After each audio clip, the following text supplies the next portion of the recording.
ನಮಸ್ಕಾರ. ನೀವು ನೋಡ್ತಾ ಇದ್ದೀರಾ ವಿಶ್ವಂಬರ ಟಿವಿ ಪ್ರೈಮ್ ಗೆಸ್ಟ್ ಕಾರ್ಯಕ್ರಮಕ್ಕೆ ಸ್ವಾಗತ. ಇವತ್ತು ನಮ್ಮೊಟ್ಟಿಗಿದ್ದಾರೆ ಶಿರಸಿಯ ಶ್ರೀಮತಿ ರೇಖಾ ದಿನೇಶ್. ಕಳೆದ 20 ವರ್ಷಗಳಿಂದ ಶಿರಸಿಯಲ್ಲಿ ಜನನಿ ಸಂಗೀತ ಸಂಸ್ಥೆಯನ್ನ ನಡೆಸಿಕೊಂಡು ಬರುತ್ತಿದ್ದಾರೆ. 1000ಕ್ಕೂ ಅಧಿಕ ಸಂಗೀತ ಕಾರ್ಯಕ್ರಮಗಳನ್ನ ರಾಜ್ಯ ಹಾಗೆ ಬೇರೆ ಬೇರೆ ರಾಜ್ಯಗಳಲ್ಲಿ ನೀಡಿ ಸೈ ಎನಿಸಿಕೊಂಡಿದ್ದಾರೆ. ಕಾರ್ಯಕ್ರಮಕ್ಕೆ ಆತ್ಮೀಯ ಸ್ವಾಗತ. ನಮಸ್ಕಾರ. ಪ್ರಿಯ ವೀಕ್ಷಕರೇ, ಈ ವಿಡಿಯೋನ ನೋಡೋದಕ್ಕೂ ಮೊದಲು ನಮ್ಮ ಚಾನೆಲ್ ಅನ್ನ ಇನ್ನು ಸಬ್ಸ್ಕ್ರೈಬ್ ಮಾಡ್ಕೊಂಡಿಲ್ಲ ಆದ್ರೆ ತಕ್ಷಣವೇ ಸಬ್ಸ್ಕ್ರೈಬ್ ಮಾಡ್ಕೊಳ್ಳಿ. ಹಾಗೆ ವಿಡಿಯೋ ಇಷ್ಟ ಆಗಿದ್ರೆ ಶೇರ್ ಮಾಡಿ. ಕಳೆದ 20 ವರ್ಷಗಳಿಂದ ಒಂದು ಸಂಗೀತ ಸಂಸ್ಥೆಯನ್ನು ನಡೆಸ್ತಾ ಇದ್ದೀರಾ. ಎಲ್ಲ ಕಡೆ ನಿಮ್ಮ ಸಂಗೀತ ಸಾಧನೆಯ ಮೂಲಕ ಹೆಸರು ಮಾತಾಗಿದ್ದೀರಿ. ಈ ಸಂಗೀತದ ಬಗ್ಗೆ ಇಂಟ್ರೆಸ್ಟ್ ಬಂದಿದ್ದು ಹೆಂಗೆ? ನಾನು ಒಂದು ಸಂಗೀತ ಕಲಿಬೇಕು ಅನ್ನುವಂಥ ಆ ಇಂಟ್ರೆಸ್ಟ್ ಬಂದಿದ್ದು ಹೇಗೆ? ಹಾಗೆ ನಿಮ್ಮ ಮ್ಯೂಸಿಕಲ್ ಜರ್ನಿ ಹೇಗಿದೆ? ಸೊ ನೀವು ಕೇಳಿದ ಹಾಗೆ ನಮ್ಮ ಮ್ಯೂಸಿಕಲ್ ಜರ್ನಿ ಬಗ್ಗೆ ಹೇಳಬೇಕು ಅಂತಂದರೆ, ಈಗ ಪ್ರಾರಂಭದಿಂದ ನಾನು ಚಿಕ್ಕವಳಿರುವಾಗಲೂ ಈಗ ಸಂಗೀತ ಅಂತ ಶಾಸ್ತ್ರೀಯವಾಗಿ ಕಲ್ತ ಮೇಲೆ ಹಾಡಲಿಕ್ಕೆ ಶುರು ಮಾಡಿದೆ ಅಂತ ಅಲ್ಲ, ಪ್ರಾರಂಭದಿಂದನೂ ನನ್ನ ಸ್ಕೂಲ್ ಶಿಕ್ಷಣ ಅಂತಂದ್ರೆ ನಾನು ಚಿಕ್ಕವಳು ಇರುವಾಗಲಿಂದನೇ ಕಾಂಪಿಟೇಷನ್ಸ್ಗಳಿಗೆ ಭಾಗವಹಿಸೋದು, ಅದರಲ್ಲಿ ಪ್ರೈಸ್ ಬಂದ ತಕ್ಷಣ ಓಕೆ ನನಗೆ ಒಳ್ಳೆ ವಾಯ್ಸ್ ಚೆನ್ನಾಗಿದೆ, ನಾನು ಹಾಡಬಲ್ಲೆ ಅಂತ ಒಂದು ನನ್ನನ್ನೇ ನಾನು ಹುರಿದುಂಬಿಸಿಕೊಂಡು, ಅಂದರೆ ಅದರಿಂದ ಹೊಗಳಿದಾಗ ಅದೊಂದು ಇನ್ಸ್ಪೈರ್ ಆಗಿ ನಾನು ಇಲ್ಲ ಇದರಲ್ಲಿ ಇನ್ನೂ ಹೆಚ್ಚಿನದಾಗಿ ಕಲಿಬೇಕು. ಆಗಿನ ಟೈಮ್ನಲ್ಲಿ ನಾನು ಚಿಕ್ಕವಳಿರುವಾಗ ಟಿ ವಿ ಮಾಧ್ಯಮ ಅಷ್ಟೊಂದು ಪ್ರಚಲಿತವಾಗಿ ಇರಲಿಲ್ಲ. ಡಿ ಒಂದು ನ್ಯಾಷನಲ್ ಚಾನಲ್ ಒಂದು ಬರ್ತಿತ್ತು. ಟೇಪ್ ರಿಕಾರ್ಡ್ನಲ್ಲಿ ಯಾವುದಾದ್ರೂ ಕ್ಯಾಸೆಟ್ ಹಾಕಿ ಹೊಸ ಹಾಡುಗಳನ್ನು ಕಲ್ತ್ಕೊಳ್ಳೋದು, ಸಿನಿಮಾ ಗೀತೆಗಳು ಬಹಳ ಸಿಕ್ತಿತ್ತು ಕೇಳಲಿಕ್ಕೆ. ಮತ್ತು ಸ್ವಲ್ಪ ಚಾಲೆಂಜಿಂಗ್ ಆಗಿರೋದು, ಸ್ವಲ್ಪ ಕ್ಲಾಸಿಕಲಿ ಇರೋದನ್ನೆಲ್ಲ ನಾನು ಕಲಿಬೇಕು ಅನ್ನುವಂಥದ್ದು ಅದೊಂದು ಹುಚ್ಚು.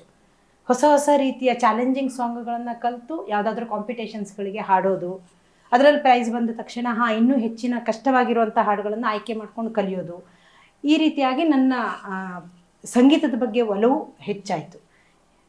ಒಬ್ವಿಯಸ್ಲಿ ಅಲ್ವಾ, ಈಗ ಚಿಕ್ಕವರಿರುವಾಗ ಒಂದು ಪ್ರೈಸ್ ಬಂತು ಒಂದು ಕ್ಷೇತ್ರದಲ್ಲಿ ಅಂತ ಆದಾಗ ನಮ್ಮನ್ನು ಎಲ್ಲಿ ಕಾನ್ಸಂಟ್ರೇಟ್ ಮಾಡ್ತಾರೋ ಆ ಕ್ಷೇತ್ರದಲ್ಲಿ ನಾವು ಹೆಚ್ಚಿನ ಒಂದು ಬೆಳವಣಿಗೆಯನ್ನು ನಾವು ಹೇಗೆ ಮಾಡ್ಕೊಳ್ಬೋದು, ಇನ್ನೂ ಹೆಚ್ಚಿನ ಇಂಪ್ರೂವ್ಮೆಂಟ್ ಹೇಗೆ ಮಾಡ್ಕೊಳ್ಬೋದು ಅಂತ ನಮ್ಮಲ್ಲಿ ಒಂದು ಆಸಕ್ತಿ ಬೆಳೆದಿದ್ದು ಸಹಜ.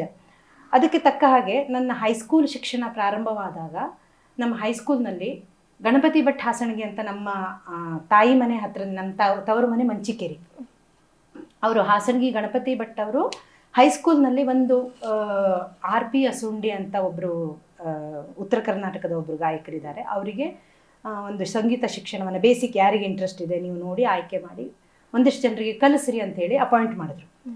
ಸೊ ಅವರು ಆಯ್ಕೆ ಮಾಡಿ, ನಾವು ಇಂಟ್ರೆಸ್ಟ್ ಇರೋರು ಏನೋ ಒಂದು ಸಂಗೀತ ಶಾಸ್ತ್ರೀಯ ಸಂಗೀತ ಅಂತ ಕಲಿಸ್ತಾರಂತೆ. ನಮಗೆ ಮೊದಲು ಏನು ಶಾಸ್ತ್ರೀಯ ಸಂಗೀತದ ಬಗ್ಗೆ ನಾಲೆಜ್ ಇರಲಿಲ್ಲ. ಭಾವಗೀತೆ, ಭಕ್ತಿಗೀತೆ ಅಥವಾ ಯಾವುದಾದ್ರೂ ಸಿನಿಮಾ ಹಾಡುಗಳು ಈ ಥರದ್ದನ್ನೇ ಹಾಡ್ತಾ ಅದರಲ್ಲಿ ಸ್ವಲ್ಪ ಕಷ್ಟವಾಗಿರೋದು, ಕ್ಲಿಷ್ಟವಾಗಿರೋದು, ಏನೋ ಸರಿಗಮ ಇರುವಂಥದ್ದು ಈ ಥರದ್ದೆಲ್ಲ ಕಲಿತು ಹಾಡ್ತಿದ್ದೆ. ಆನಂತರದಲ್ಲಿ ಆ ಸಂಗೀತವನ್ನು ನಮಗೆ ಟ್ರೈನ್ ಮಾಡಲಿಕ್ಕೆ, ಶಾಸ್ತ್ರೀಯವಾಗಿ ಟ್ರೈನ್ ಮಾಡಲಿಕ್ಕೆ ಅಂತ ಒಂದು ಗುರುಗಳು ಅಂತ ಅಪಾಯಿಂಟ್ ಮಾಡಿದಾಗ ಓಕೆ ಅದರಲ್ಲಿ ಈ ಥರ ಇದೆ, ಬೇಸಿಕ್ಸ್, ಸ್ವರಗಳು ಹಿಂಗೆ ಬರುತ್ತೆ, ಶ್ರುತಿ ಅಂದರೆ ಹೀಗೆ, ತಾಳದ ಬಗ್ಗೆ ನಾಲೆಜ್ ಇರಬೇಕು, ರಾಗಗಳಂದರೆ ಈ ಥರ ಇರುತ್ತೆ ಅನ್ನೋದೆಲ್ಲ ನಮಗೆ ಸ್ವಲ್ಪ ನಾಲೆಜ್ ಆಗ್ತಾ ಹೋಯಿತು. ಆನಂತರದಲ್ಲಿ ನಮ್ಮ ಈ ಉತ್ತರ ಕನ್ನಡ ಜಿಲ್ಲೆಯಲ್ಲಿ ಅತ್ಯಂತ ಹೆಸರುವಾಸಿಯಾಗಿರುವಂಥ ನಮ್ಮ ಗುರುಗಳಾದ ಗಣಪತಿ ಭಟ್ ಹಾಸಣಗಿ ಅವರು ಆ ಸಂದರ್ಭದಲ್ಲಿ ಅವರಿಗೆ ಬೇಕಾದ ಶಿಷ್ಯವರ್ಗವನ್ನು ಆಯ್ಕೆ ಮಾಡ್ಕೊಳ್ಳಿಕ್ಕೆ ಅವರು ಒಂದು ವಿಚಾರವನ್ನು ಮಾಡಿ, ಈ RP ಅಸುಂಡಿ ಅವರ ಹತ್ರ ಕಲಿತಾ ಇರುವಂತಹ ಒಂದು 30-35 ಜನ ವಿದ್ಯಾರ್ಥಿಗಳಿದ್ವೇನೋ ನಾವು, ಅವರಲ್ಲಿ ಒಂದು ಇಂಟರ್ವ್ಯೂ ಥರ ಮಾಡಿದ್ರು. ಅದರಲ್ಲಿ ಒಂದು 4-5 ಮಂದಿ ವಿದ್ಯಾರ್ಥಿಗಳನ್ನು ಮಾತ್ರ ಆಯ್ಕೆ ಮಾಡಿ ಅವರಿಗೆ ತಾನು ಶಿಕ್ಷಣವನ್ನು, ಅಂದರೆ ಅವ್ರಿಗೆ ಸುಮ್ಮನೆ ಹಿಂಗೆ ಆಸಕ್ತಿ ಇರೋರಿಗೆಲ್ಲ ಕಲಿಸ್ಲಿಕ್ಕೆ, ಯಾಕೆಂದರೆ ಸಹಜ ಅಲ್ವಾ, ದೊಡ್ಡ ಸಿಂಗರ್ ಇರ್ತಾರೆ, ಅವರಿಗೆ ಕ್ವಾಲಿಟಿ ಇರೋರಿಗೆ ನಾವು ಟ್ರೈನಿಂಗ್ ಮಾಡಬೇಕು ಅನ್ನುವಂಥ ಒಂದು ಉದ್ದೇಶ ಇಟ್ಕೊಂಡು ಆ ಆಯ್ಕೆ ಮಾಡಿ ಇಂಟರ್ವ್ಯೂ ಮಾಡಿ ಸೆಲೆಕ್ಟ್ ಮಾಡಿಕೊಂಡ 4-5 ವಿದ್ಯಾರ್ಥಿಗಳಲ್ಲಿ ನಾನು ಒಬ್ಬಳಾಗಿದ್ದೆ. ಸೊ ಅವರು ಶಿಕ್ಷಣ ಹೇಗಿತ್ತು ಅಂತಂದರೆ ಪ್ರತಿದಿನ ಕ್ಲಾಸ್ ತಗೊಳ್ತಿದ್ರು. ಪ್ರತಿದಿನ ನಾವು ನಮ್ಮ ಈಗಿನ ಒಂದು ಇದಕ್ಕೆ ಹೋಲಿಸಿದಾಗ ವಾರಕ್ಕೊಂದು ದಿನನೋ ಎಲ್ಲೋ ತಿಂಗಳಿಗೆ ಒಮ್ಮೆನೋ ಅವ್ರಿಗೆ ಟೈಮ್ ಇದ್ದಾಗಲೂ ಆ ಥರ ಅಲ್ಲ. ಸೊ ಹಾಗಾಗಿ ನನಗೇನಾಯಿತು, ಆ ಪ್ರತಿನಿತ್ಯ ನನಗೆ ಆ ಸಂಗೀತ ಕಲಿತಾ ಇದ್ದಾಗ ಅದಕ್ಕೆ ಸಂಬಂಧಪಟ್ಟ ಶಿಕ್ಷಣ ನನಗೆ ನಾಲೆಜ್ ಆಗ್ತಾ ಹೋದ ಹಾಗೆ ಅದರಲ್ಲಿ ಆಸಕ್ತಿ, ಹಾಗೆ ನನ್ನ ಸಂಗೀತ ಕ್ಷೇತ್ರದಲ್ಲಿ ನನಗೆ ಆಸಕ್ತಿ ಬಂದು ನಾನು ಕಲಿಯುವಿಕೆನೂ ಮೊದಲು ಪ್ರಾರಂಭ ಮಾಡಿದೆ. ಸೊ ಅದಾದ ನಂತರದಲ್ಲಿ ಈಗ ನಮಗೆ ಶಾಸ್ತ್ರೀಯ ಸಂಗೀತದ ನಾಲೆಜ್ ಆದ ಮೇಲೆ ಅದರ ಜೊತೆಯಲ್ಲಿ ಅದನ್ನು ಉಳಿದ ಕ್ಷೇತ್ರಗಳಲ್ಲಿ, ಈಗ ಸುಗಮ ಸಂಗೀತ ಇರಲಕ್ಕೂ ಅಥವಾ ಫಿಲ್ಮಿ ಸಾಂಗ್ಸ್ಗಳಿರ್ಲಕ್ಕೂ, ಅವುಗಳನ್ನೆಲ್ಲ ಹಾಡುವಾಗ ಅದರ ಮಟ್ಟ ನಂದು ಇಂಪ್ರೂವ್ ಆಗ್ತಾ ಬಂತು. ಹಾಗಾಗಿ ನನ್ನ ಸಂಗೀತದ ಕರಿಯರ್ ಜೊತೆಯಲ್ಲಿ ನಾನು ಕೆಲವೊಂದು ರಿಯಾಲಿಟಿ ಶೋಸ್ಗಳಿಗೂ ನಾನು ಭಾಗವಹಿಸಿದೆ. ಅಂದರೆ ನನ್ನ ಆಫ್ಟರ್ ಮ್ಯಾರೇಜ್, ಮದುವೆ ಆದ ನಂತರ 2000ನೇ ಇಸ್ವಿಯಲ್ಲಿ ನಂದು ಶ್ರೀ ದಿನೇಶ್ ಹೆಗಡೆ ಅವರು ಐತಾಳಿ ಮನೆ ಅಂತ ಇಲ್ಲೇ ಶಿರ್ಸಿ ಸಮೀಪದ ಶಿರ್ಸಿ ತಾಲೂಕಿನ ಹುಲೇಕಲ್ ವಾನಹಳ್ಳಿ ಆ ಕಡೆ ಐತಾಳಿ ಮನೆ ಅಂತ ಆ ಕುಟುಂಬದಲ್ಲಿ ಇರುವಂಥವ್ರು, ಅವ್ರ ಜೊತೆ ನನ್ನ ವಿವಾಹ ಆಯಿತು 2000ನೇ ಇಸ್ವಿನಲ್ಲಿ. ನಂದು ಸಾಮಾನ್ಯ 96ನಿಂದ ನಾನು ಆಕಾಶವಾಣಿ ಧಾರವಾಡದ ಕಲಾವಿದೆಯಾಗಿ ಅಲ್ಲಿ ಆಹ್ವಾನಿತ ಕಲಾವಿದೆಯಾಗಿ ಸೇವೆ ಸಲ್ಲಿಸ್ತಾ ಇದ್ದೆ. ಸೊ ಅದರಿಂದ ಅವರು ಈಗ ನನ್ನ ಸಂಗೀತ ಕ್ಷೇತ್ರದಲ್ಲಿ ನನ್ನ ಹಾಡುಗಾರಿಕೆಯನ್ನು ಅಥವಾ ಅವರಿಗೆ ಮೊದಲಿನಿಂದನೂ ಭಕ್ತಿಗೀತೆಗಳು ಡಾಕ್ಟರ್ ರಾಜ್ಕುಮಾರ್ ಅವರ ಭಕ್ತಿಗೀತೆಗಳನ್ನ ಅವ್ರು ತುಂಬ ಕೇಳ್ತಿದ್ರು. ಸ್ವಲ್ಪ ಆಧ್ಯಾತ್ಮಿಕವಾಗಿ ಅಥವಾ ಈ ಥರ ಕಲ್ಚರಲ್ ವಿಷಯದ ಬಗ್ಗೆ ಅವರು ತುಂಬ ಆಸಕ್ತಿ ಹೊಂದಿದವರಾಗಿದ್ದರು. ಅವರಿಗೆ ಇದು ಇಂಟ್ರೆಸ್ಟ್ ಬಂದು, ಇಲ್ಲ ನಾವು ಈ ಥರ ಒಂದು ಹೊಸತನವನ್ನು ಏನಾದರೂ ಇದರಲ್ಲಿ ಕೊಡಬೇಕು, ಸುಮ್ಮನೆ ನಾವು ಸಂಗೀತವನ್ನು ಕಲಿತು ಎಲ್ಲೋ ಒಂದು ಕಡೆ ಅವಕಾಶ ಸಿಕ್ಕಲ್ಲ ಹಾಡಿ, ಅದಕ್ಕಿಂತ ಏನೋ ಒಂದು ಹೊಸತನವನ್ನು ಮಾಡಬೇಕು ಅನ್ನೋ ಉದ್ದೇಶದಿಂದ ನಾವು ಹುಡುಕಾಟದಲ್ಲಿದ್ದಾಗ ಒಮ್ಮೆ ಅಂದರೆ ನಾನು ಹುಟ್ಟಿರೋದು ಹಳ್ಳಿನಲ್ಲೇ, ನಾನು ಮದುವೆ ಮಾಡಿಕೊಟ್ಟಿದ್ದು ಹಳ್ಳಿನಲ್ಲೇ, ಯಾವುದೋ ಫ್ರೀ ಪ್ಲ್ಯಾನ್ ಮಾಡಿ ಮುಂದಿನ ನನ್ನ ಜೀವನ ಹೆಂಗಿರಬೇಕು ಅಂತ ನಾನೂ ಪ್ಲ್ಯಾನ್ ಮಾಡಿಲ್ಲ. ಸಹಜವಾಗಿ ಚಿಕ್ಕ ವಯಸ್ಸಿನಲ್ಲಿ, ನನ್ನ 21ನೇ ವಯಸ್ಸಿನಲ್ಲಿ ಮದುವೆ ಆಯಿತು. ಯಾವುದೇ ರೀತಿ ಪ್ಲ್ಯಾನ್ ಇಲ್ಲದೆ ನಾವು ಈ ಕ್ಷೇತ್ರದಲ್ಲಿ ಕಾಲಿಟ್ಟಿರೋದು. ಒಮ್ಮೆ ನಂದೊಂದು ಕಾರ್ಯಕ್ರಮ, ನನ್ನ ಮಾವ ಇಲ್ಲಿ ಸಿರ್ಸಿನಲ್ಲೇ ಇದ್ದರು, NL ಹೆಗಡೆ ಅಂತ. ಅವರು ಒಂದು ಕಾರ್ಯಕ್ರಮದಲ್ಲಿ ನಾನು ಸುಮ್ಮನೆ ಒಂದು ಭಕ್ತಿಗೀತೆ ನಂದು ಸೇವೆಯ ಕಾರ್ಯಕ್ರಮ ಇರಲಿ ಅಂತೇಳಿ ಹಾಡಿದಾಗ, ಯಕ್ಷಗಾನ ಕ್ಷೇತ್ರದಲ್ಲಿ ಹೆಸರು ಮಾಡಿರುವಂಥ GL ಹೆಗಡೆಯವರು ಅಂತ ನೀವು ಕೇಳಿರ್ಬೋದು, ಅವರು ನಮ್ಮ ಕಾರ್ಯಕ್ರಮಕ್ಕೆ ಬಂದು ಭೇಟಿಯಾಗಿ, ಇಲ್ಲ ತುಂಬ ಚೆನ್ನಾಗಿದೆಯಲ್ಲ ನಿಮ್ಮದು ವಾಯ್ಸ್, ಇಷ್ಟು ಚೆನ್ನಾಗಿದೆ, ಇಷ್ಟು ಒಳ್ಳೆ ನಾಲೆಜ್ ಇರುವಂಥವರು, ನೀವು ಟೀಚಿಂಗ್ ಕ್ಷೇತ್ರಕ್ಕೆ ಯಾಕೆ ಬರಲ್ಲ, ನೀವು ಸಂಗೀತ ಸಂಸ್ಥೆ ಕಟ್ಟಿ ನೀವು 10 ಜನರಿಗೆ ಕಲಿಸಿ, ನೀವು ಬೆಳಿತೀರಾ, ನಿಮಗೂ ಒಂದು ಅವಕಾಶ ಆಗ್ತದೆ ಜನರ ಜೊತೆ ನಿಮ್ಮ ಟ್ಯಾಲೆಂಟನ್ನು ಹಂಚ್ಕೊಳ್ಳಿಕ್ಕೆ ಅಂತ ನಮಗೆ ತುಂಬ ಹುರಿದುಂಬಿಸಿದ್ರು. ಆ ಸಂದರ್ಭದಲ್ಲಿ ನಮಗೆ ಏನು ವಿಚಾರಗಳು ನಮ್ಮಲ್ಲಿ ಮಂಥನ ನಡೀತಾ ಇತ್ತಲ್ಲ, ಅದಕ್ಕೊಂದು ಇಂಬು ಕೊಟ್ಟಂಗಾಯ್ತು. ಸೊ ಇಲ್ಲ, ನಾವೇನೋ ಒಂದು ಮಾಡಬಹುದಲ್ಲ, ಈಗ ಇಂಥ ಹಿರಿಯರೆಲ್ಲ ನಮಗೆ ಒಂದು ಇನ್ಸ್ಪೈರ್ ಆಗೋ ಥರ ನಮಗೇನೋ ಒಂದು ಹುರಿದುಂಬಿಸ್ತಾ ಇದ್ದಾರೆ ಅಂತ ನಮ್ಮ ವಿಚಾರಧಾರೆ ಸ್ವಲ್ಪ ತೀವ್ರಗತಿಯಲ್ಲಿ ಆಯಿತು, ಹೆಂಗೆ ಮಾಡ್ಬೋದು ಹೇಗೆ ಅಂತೇಳಿ. ಸೊ ಅಲ್ಲಿಂದ ನಮಗೆ ಆ ಒಂದು ಮೈಲಿಗಲ್ಲು ಅಂತ ಹೇಳ್ಬೋದು. ಅವರು ನಮಗೆ ಆ ಪ್ರೋಗ್ರಾಮ್, ನಂದೇನು ವಿನಾಯಕ ಕಾಲೋನಿಯ ಟೆಂಪಲ್ನಲ್ಲಿ ಗಣಪತಿ ದೇವಸ್ಥಾನದಲ್ಲಿ ಆಗಿತ್ತಲ್ಲ ಆ ಪ್ರೋಗ್ರಾಮು, ಅದೊಂದು ಮೈಲಿಗಲ್ಲು ಅಂತ ಹೇಳ್ಬೋದು. ಆ ಕಾರ್ಯಕ್ರಮದ ನಂತರದಲ್ಲಿ ನಾವು ಒಂದು ಚಿಕ್ಕ ಪ್ರಮಾಣದಲ್ಲಿ ಸಂಗೀತ ಸಂಸ್ಥೆ, ಜನನಿ ಮ್ಯೂಸಿಕ್ ಸಂಸ್ಥೆ ಅಂತ ನಾವು ಶಿರ್ಸಿನಲ್ಲಿ 2004ರಲ್ಲಿ ಆಗಸ್ಟ್ 25ಕ್ಕೆ ನಾವು ಪ್ರಾರಂಭ ಮಾಡಿದ್ವಿ. ಅವತ್ತು ಒಂದು ಸಣ್ಣ ದೀಪ ಹಚ್ಚಿ ಉದ್ಘಾಟನೆ ಅಂತ ಮಾಡಿ, ಪ್ರಥಮವಾಗಿ ನಮಗೆ ಅವತ್ತಿನ ಮೊದಲನೇ ದಿವಸ 6 ಜನ ವಿದ್ಯಾರ್ಥಿಗಳಿಂದ ನಮ್ಮ ಸಂಸ್ಥೆ ಪ್ರಾರಂಭ ಆಯಿತು. ಆನಂತರ ನಮ್ಮ ಸಂಗೀತ ಜರ್ನಿಯಲ್ಲಿ ಬಹಳಷ್ಟು ವಿದ್ಯಾರ್ಥಿಗಳು ಏನು ಎಂಟ್ರಿ ಆಗ್ತಾ ಬಂದ್ವಲ್ಲ, ಸೊ ಈ ರೀತಿಯಾಗಿ ಎಂಟ್ರಿ ಆದವರಲ್ಲಿ ಇಲ್ಲಿಯ ರೋಟರಿ ಸಂಸ್ಥೆಯ ಆಗಿನ ಟೈಮ್ನಲ್ಲಿ ಒಂದು 2004-05 ಟೈಮ್ನಲ್ಲಿ ಗಣೇಶ್ ಕುರ್ಸೆ ಅಂತ ಅವರು ಪ್ರೆಸಿಡೆಂಟ್ ಇದ್ದರು. ಅವರು ಕೂಡ ನಮ್ಮ ಪೇರೆಂಟೇ, ಅವರ ಮಗಳು ಕೂಡ ನನ್ನ ಹತ್ರ ಕಲೀಲಿಕ್ಕೆ ಬರ್ತಿದ್ಲು. ಸೊ ಅವರು ಒಂದು ಈ ಫಿಲ್ಮಿ ಸಾಂಗನ್ನೆಲ್ಲ ಹಾಡುವಂಥ ಒಂದು ಸ್ಟುಡಿಯೋನೋ ಮೈಕೋ ಅವರಿಗೊಂದು ಇಂಟ್ರೆಸ್ಟ್ ಇತ್ತು, ಅವರು ಇಟ್ಕೊಂಡಿದ್ರು ಆ ವ್ಯವಸ್ಥೆಯನ್ನು. ಸೊ ಅಲ್ಲಿ ನಾನು ಹಾಡಲಿಕ್ಕೆ ಹೋದಾಗ ಈ ಥರ ಒಂದು ರಿಯಾಲಿಟಿ ಶೋಸ್, ಆವಾಗ ಎದೆ ತುಂಬಿ ಹಾಡುವೆನು ಅಂತ 2006ರಲ್ಲಿ ಎದೆ ತುಂಬಿ ಹಾಡುವೆನು ನಮ್ಮ SP ಬಾಲಸುಬ್ರಹ್ಮಣ್ಯಂ ಅವರು ನಡೆಸ್ಕೊಡುವಂಥ ಒಂದು ಶೋ ಅವತ್ತು ಬರ್ತಾ ಇತ್ತು. ಆ ಸಂದರ್ಭದಲ್ಲಿ ನಾನು ಒಂದು ರೆಕಾರ್ಡ್ ಮಾಡಿ, ಅವರದ್ದೇ ಸ್ಟುಡಿಯೋನಲ್ಲಿ ರೆಕಾರ್ಡ್ ಮಾಡಿ, ಅವರು ನಮಗೆ ಹುರಿದುಂಬಿಸಿ, ಇಲ್ಲ ನೀವು ಕಳಿಸಿ, ನಿಮ್ಮ ವಾಯ್ಸ್ ಚೆನ್ನಾಗಿದೆ, ಫಿಲ್ಮ್ ಸಾಂಗನ್ನು ನೀವು ಹಾಡಬಹುದು ಅಂತ ಹೇಳಿ ನನ್ನ ವಾಯ್ಸನ್ನು ರೆಕಾರ್ಡ್ ಮಾಡಿ ಕಳಿಸಿದ್ದೆ ಆಯಿತು. ಆನಂತರ ಆಡಿಷನ್ ಟೆಸ್ಟ್ನಲ್ಲಿ ಪಾಸಾಗಿ ಒಂದಿಷ್ಟು ಎಪಿಸೋಡ್ಗಳು ನಾನು ಬಂದು ಕೊನೆಗೆ ಫೈನಲ್ ಹಂತಕ್ಕೂ ಹೋಗಿ ಫೈನಲಲ್ಲಿ ರನ್ನರ್ ಅಪ್ ಆಗಿ ಆ ಒಂದು ಶೋಸಲ್ಲಿ ನಾನು ಭಾಗವಹಿಸಿದ್ದೇನೆ. ತುಂಬ ಸ್ಯಾಟಿಸ್ಫ್ಯಾಕ್ಷನ್ ಇದೆ, ಒಂದು ಒಳ್ಳೆಯ ಅನುಭವ ಆಯಿತು. ಅದರ ನಂತರದಲ್ಲಿ 2009ನೇ ಇಸ್ವಿನಲ್ಲಿ ಸುವರ್ಣ ಟಿವಿದು ಸ್ಟಾರ್ ಸಿಂಗರ್ ಅಂತ ಒಂದು ಕಾರ್ಯಕ್ರಮ ಬಂತು. ಆ ಕಾರ್ಯಕ್ರಮ ಹೇಗಿತ್ತು ಅಂದರೆ ಪ್ರತಿದಿನ ಪ್ರಸಾರವಾಗ್ತಿತ್ತು. ಆ ಸ್ಟಾರ್ ಸಿಂಗರ್ 2ನೇ ಹಂತದ್ದು ಸ್ಟಾರ್ ಸಿಂಗರ್ 2 ಅಂತ ಬಂತು. ಆ ಕಾರ್ಯಕ್ರಮದಲ್ಲಿ ಪ್ರತಿನಿತ್ಯ ಬರುವಾಗ ಆ ಎಪಿಸೋಡನ್ನು ನೋಡಿ ತುಂಬ ಜನ ಅದನ್ನು ಇಷ್ಟಪಟ್ಟು ಅಲ್ಲೇನು ಮಾಡಿದರು, ಒಂದು 40 ಜನ ಸಿಂಗರ್ಸನ್ನು ಆಯ್ಕೆ ಮಾಡಿ ಒಂದು ಟೀಮ್ ಅಂತ ಮಾಡಿದ್ರು. ಆ ಟೀಮಿಗೆ ಲೀಡರ್ ಕೆಲವೊಂದು 40 ಜನರಲ್ಲಿ 4 ಜನರಿಗೆ ಒಬ್ಬರು ಲೀಡರ್ ಅಂತ ಹೇಳಿ ಮಾಡಿ, ಒಂದು ಟೀಮಿಗೆ ನನಗೆ ಲೀಡರ್ ಅಂತ ಮಾಡಿದರು. ಬಹಳ ಎಕ್ಸ್ಪೀರಿಯನ್ಸ್ ಆಯಿತು, ಒಂದು ಜವಾಬ್ದಾರಿಯ ಅರಿವಾಯಿತು. ಸಂಗೀತದ ಹಲವಾರು ರೀತಿಯ, ಈಗ ಶಾಸ್ತ್ರೀಯ ಸಂಗೀತ ಇರ್ಬೋದು ಅಥವಾ ಫಾಸ್ಟ್ ಬೀಟ್ಸ್ ಇರ್ಬೋದು, ಕ್ಲಾಸಿಕಲ್ ಬೇಸ್ ಇರ್ಬೋದು, ಎಲ್ಲ ರೀತಿಯ ಸಂಗೀತದ ಅವರಿಗೆ ಆಯ್ಕೆ ಮಾಡಿ ಕೊಡುವಂಥದ್ದು, ಹಾಡುಗಳನ್ನು ಆಯ್ಕೆ ಮಾಡಿ ನಾನು ಜವಾಬ್ದಾರಿಯಿಂದ ನನ್ನ ಟೀಮ್ನಿಂದ ಯಾರನ್ನು ಕಳಿಸ್ಬೇಕು, ಅವರನ್ನು ಯಾವ ರೀತಿ ನಾನು ಟ್ರೈನ್ ಮಾಡಬೇಕು, ನಾನೇ ಟ್ರೈನ್ ಮಾಡಿ ಕಳಿಸ್ಬೇಕಾಗ್ತಿತ್ತು. ಸೊ ಈ ರೀತಿಯಾದಂಥ ಒಂದು ಜವಾಬ್ದಾರಿಯನ್ನು ಕೂಡ ನಾನು ಅರ್ಥಂಗಾಯಿತು ನನಗೆ. ಸೊ ಈ ರಿಯಾಲಿಟಿ ಶೋನಲ್ಲಿ ನನಗೆ ಇದೊಂದು ಒಳ್ಳೆಯ ಅನುಭವ ಅಂತ ಹೇಳ್ಬೋದು. ಸೊ ಇವೆಲ್ಲವುಗಳಿಂದ ಜನರ ಮನಸ್ಸಿನಲ್ಲಿ ಒಂದು ಚಿರಪರಿಚಿತವಾಗಿ ಆ ಸಂದರ್ಭದಲ್ಲಿ ನಿಲ್ಲುವಂತೆ ನನಗೆ ಈ ರಿಯಾಲಿಟಿ ಶೋ ತುಂಬ ಹೆಲ್ಪ್ ಮಾಡಿದೆ. ಆ ಕ್ಷಣದಿಂದ ಸಂಗೀತದಲ್ಲಿ ನನ್ನ ಜವಾಬ್ದಾರಿಗಳನ್ನು ನಾನು ಅರಿತು ಮುಂದಿನ ಹೆಜ್ಜೆ ಇಡುವಲ್ಲಿ, ನಮ್ಮ ಸಂಗೀತದ ಸಂಸ್ಥೆಯನ್ನು ಬೆಳೆಸುವಲ್ಲಿ ಇದೊಂದು ಭದ್ರ ಬುನಾದಿಯನ್ನು ಹಾಕಿಕೊಟ್ಟಿದೆ ಅಂತ ಅನ್ನುವಲ್ಲಿ ಯಾವುದೇ ಒಂದು ಅನುಮಾನ ಇಲ್ಲ. ನಿಮ್ಮ ಸಂಗೀತ ಸಂಸ್ಥೆ ಜನನಿ ಮ್ಯೂಸಿಕ್ ಸಂಸ್ಥೆ 20 ವರ್ಷ ಇತ್ತು. ಶಿರಸಿ ಭಾಗದಲ್ಲಿ ತುಂಬಾ ಜನಪ್ರಿಯ ಸಂಸ್ಥೆ. ಕಾರ್ಯಚಟುವಟಿಕೆ ಹೇಗಿದೆ ಆ ಸಂಸ್ಥೆದು? ಯಾವೆಲ್ಲ ರೀತಿಯ ಕಾರ್ಯಕ್ರಮಗಳು ನಡೆದಿವೆ? ಯಾವೆಲ್ಲ ರೀತಿಯ ಶಿಕ್ಷಣಗಳು ಮಕ್ಕಳಿಗೆ ಸಿಗ್ತಾ ಇವೆ? ಅಂದ್ರೆ ಮ್ಯೂಸಿಕ್ ಅಲ್ಲೇ ಯಾವ ಬಗ್ಗೆ ತರಬೇತಿ ಸಿಗ್ತಾ ಇದೆ? ಕರೆಕ್ಟ್. ಈಗ ನಮ್ಮ ಸಂಸ್ಥೆನಲ್ಲಿ LKG UKG ಅಥವಾ ಅದಕ್ಕಿಂತ ಪ್ರಿ KG ಇರುವಂತಹ ಚಿಕ್ಕ ಚಿಕ್ಕ ಮಕ್ಕಳಿಂದ ಹಿಡಿದು 60-65 ವರ್ಷದ ಏಜಿನ ವೃದ್ಧರು ಕೂಡ ಇದರಲ್ಲಿ ಅಭ್ಯಾಸ ಮಾಡ್ತಾ ಇದ್ದಾರೆ. ಆ ಚಿಕ್ಕ ಮಕ್ಕಳದ್ದೇ ಒಂದು ಗ್ರೂಪ್ ಇದೆ. ಅವರಿಗೆ ಸಂಬಂಧಪಟ್ಟಂಥ ಒಂದಿಷ್ಟು ಸಂಗೀತದ ನಾಲೆಜ್ಗಳು ಅಲ್ಲಿ ನಾವು ಕಲಿಸುವಾಗ ವಿಚಾರ ಮಾಡಿ ಆ ಏಜಿನ ಮಕ್ಕಳು ಏನು ತಗೊಳ್ಳಿಕ್ಕೆ ಅರ್ಹರಿರ್ತಾರೆ ಅಥವಾ ಅವ್ರ ಮನೋಸ್ಥಿತಿ ಹೆಂಗಿರ್ತದಂತ ನಾವು ಸ್ಟಡಿ ಮಾಡಿ ಅವ್ರಿಗೆ ಕೊಡಬೇಕಾಗ್ತದೆ. ಯಾಕೆಂದರೆ ಒಂದು ಬ್ಯಾಚ್ನಲ್ಲಿ 1-2 ತಾಸು ಅವ್ರು ಕೂತ್ಕೊಳ್ಬೇಕಂದ್ರೆ ಅವ್ರ ಮನಸ್ಸನ್ನು ನಾವು ಅರ್ಥಕೊಳ್ಬೇಕು, ಆ ಚಿಕ್ಕ ಮಕ್ಕಳನ್ನು ನಾವು ಕಲಿಸ್ಬೇಕಾದ್ರೆ. ಸೊ ಆ ಮಕ್ಕಳದ್ದು ಒಂದು ಬ್ಯಾಚ್ ಇದೆ. 65-70 ವರ್ಷದ ಏಜಿನ ಸ್ಟೂಡೆಂಟ್ಸು ಇದ್ದಾರೆ, ಲೇಡೀಸ್ ಇದ್ದಾರೆ, ಜೆಂಟ್ಸ್ ಇದ್ದಾರೆ. ಶಾಸ್ತ್ರೀಯ ಸಂಗೀತವನ್ನು ಕಲಿಸ್ತೀವಿ. ಈಗ ನಮ್ಮ ಸಂಗೀತ ಕ್ಲಾಸ್ನಲ್ಲಿ ಬರೀ ಶಾಸ್ತ್ರೀಯ ಅಂದರೆ ಶಾಸ್ತ್ರೀಯನೂ ಅಲ್ಲ, ಬರೀ ಲೈಟ್ ಮ್ಯೂಸಿಕ್ ಅಂದರೆ ಲೈಟ್ ಮ್ಯೂಸಿಕ್ ಅಲ್ಲ, ಎಲ್ಲ ರೀತಿಯ ಸಂಗೀತವನ್ನು ಅವರಿಗೆ ಅಂದರೆ ಸಂಗೀತದ ಬೇರೆ ಬೇರೆ ವಿವಿಧ ಮಜಲುಗಳನ್ನು ಅವರಿಗೆ ಪರಿಚಯ ಮಾಡಿಸೋದು ನಮ್ಮ ಸಂಸ್ಥೆಯ ಉದ್ದೇಶ ಆಗಿದೆ.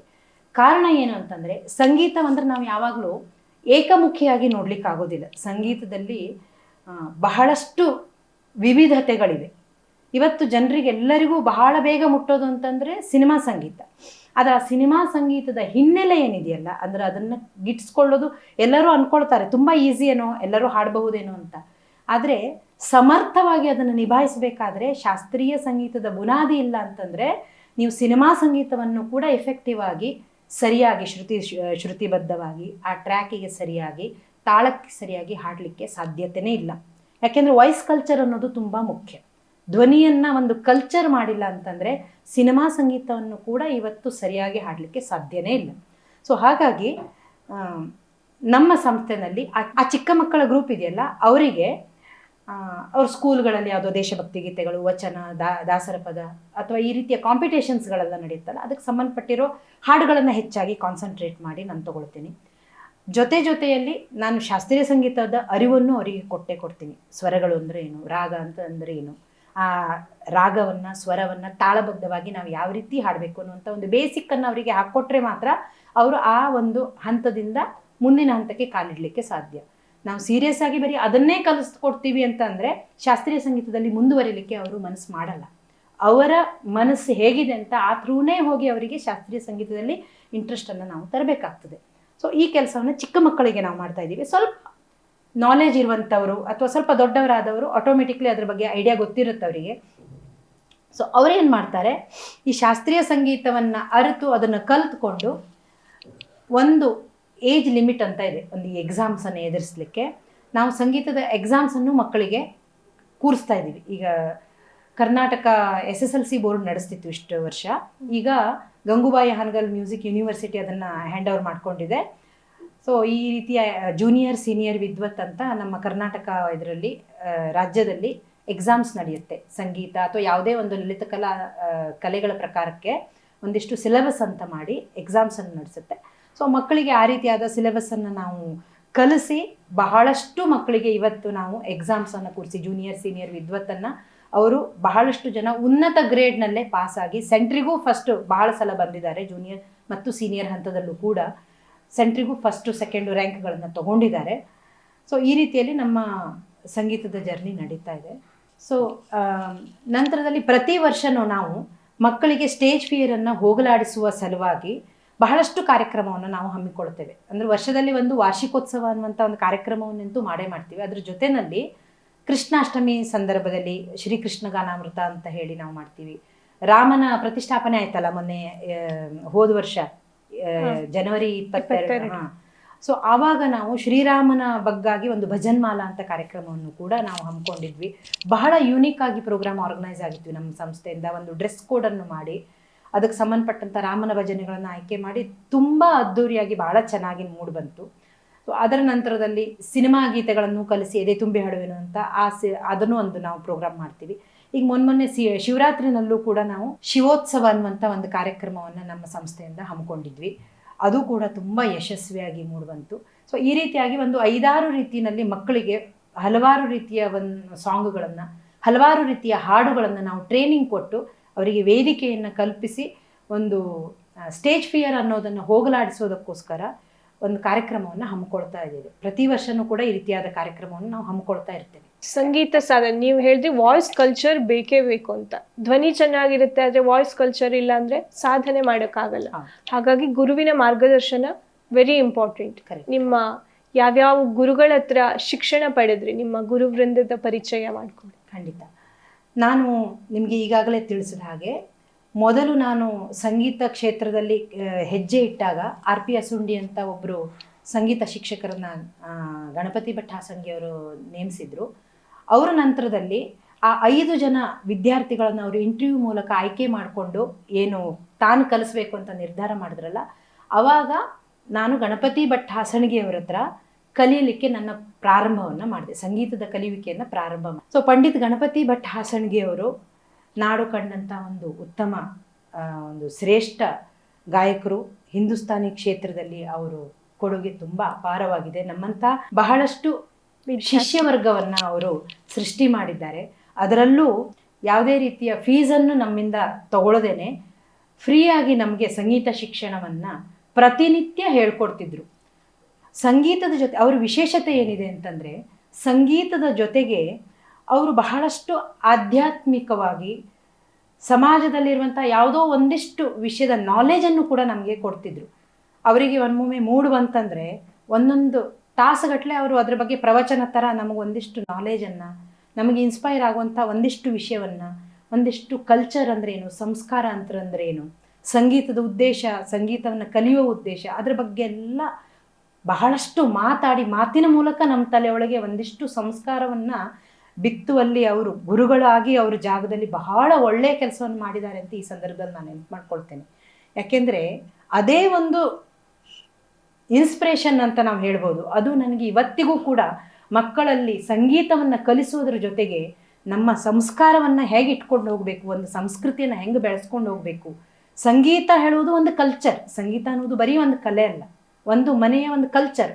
ನೀವು ಹೇಗಿರಬೇಕು ಅನ್ನುವಂಥದ್ದು ಪ್ರತಿ ಕಲೆನೂ ಆ ವ್ಯಕ್ತಿಗೆ ತಿಳಿಸ್ಕೊಳ್ತದೆ.